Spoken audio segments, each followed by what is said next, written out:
আসসালামু আলাইকুম। আমি আজকে সাজনা গাছ থেকে সাজনা গাছে ফুল নিয়ে আসলাম কুজ্জা। আমি আজকে এই ফুলগুলা এরপরে ভালো করে ধুয়ে সাইরে আমি আজকে বড়া বানাবো। বড়াগুলা দেখি কীরকম লাগে। এখন জীবনে প্রথম আমি সাজনা গাছে ফুল দিয়ে বড়া বানায় খাবো। সবাই বাঁধাকপি দিয়ে বড়া খায়, তো বাঁধাকপির বড়া তো ভালোই লাগে, তবে আমি সাজনা গাছের ফুল দিয়ে কোনো সময় খাই না, জীবনে প্রথম। তবে যারা যারা খাইছেন আমাকে জানায়েন সাজনা গাছের ফুল দিয়ে বড়া কীরকম হয়। এই যে আমি ফুলগুলো ভালো করে ধুইতেছি পানিতে।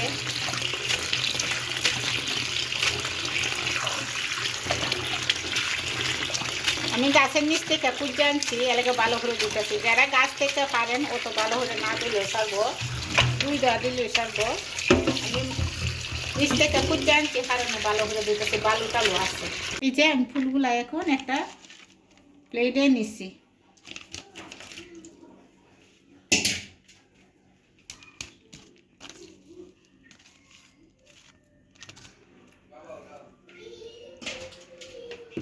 এখন আমি লবণ দিব।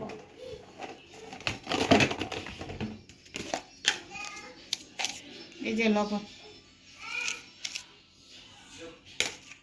কোনোদিন খাই নাই তাই বয়ে বয়ে দিতেছি। এখন একটু হলুদ দিব। এই যে আমি পেঁয়াজ রসুন দিতেছি। এই যে কাঁচামরিচ, পেঁয়াজ,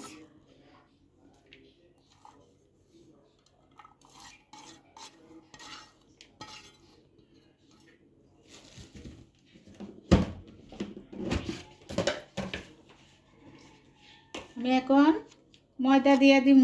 এই যে আমার তো বেসন নাই তাই আমি ময়দা দিম।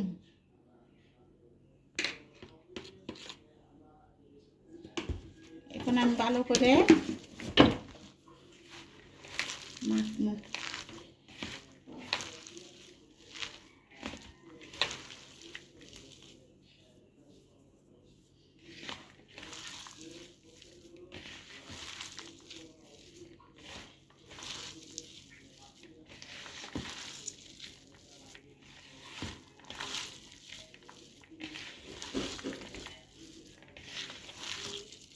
এই যে আমি অল্প একটু চালের গুঁড়িও দিতেছি।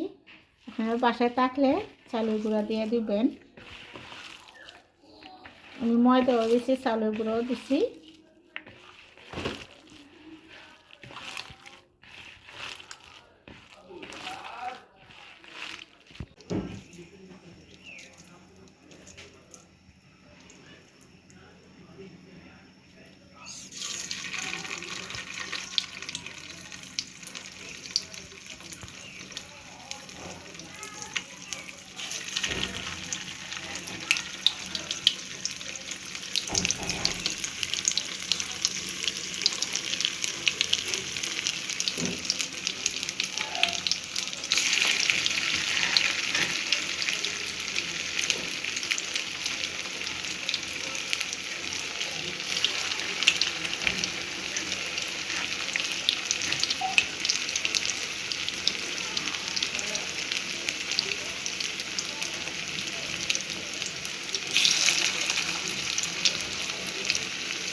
ডালের বড়ার মতোই না?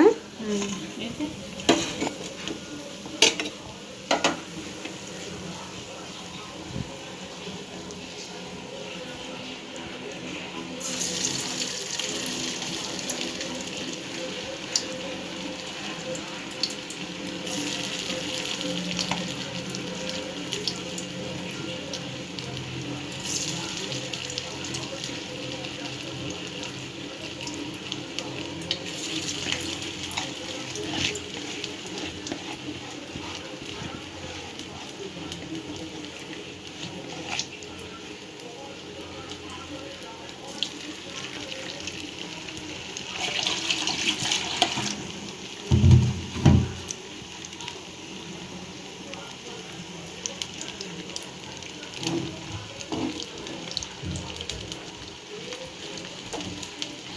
আমি একটু খাইয়ে টেস্ট করে দেখি কীরকম হয়েছে, কারণ জীবনে প্রথম খাইতেছি।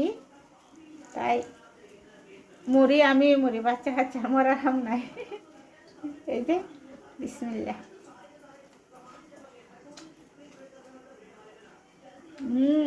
অনেক মজা। এই যে আমরা বাঁধাকপি দিয়ে যে বড়া খাই যেরকম স্বাদ লাগে, এটাও কিন্তু এরকম হয়। আপনারা বাসার মধ্যে খাই টেস্ট করে দেখতে পারেন, যারা যারা গাছ আছে। আর যারা যারা খাইছেন কি আমার কাছে একটু কমেন্ট করেন। এই যে এটা কিন্তু ঠান্ডা হইলে ভিতরটা শক্ত হইব, আমি গরম গরম দিকে লেগে একটু একটু নরম লাগে।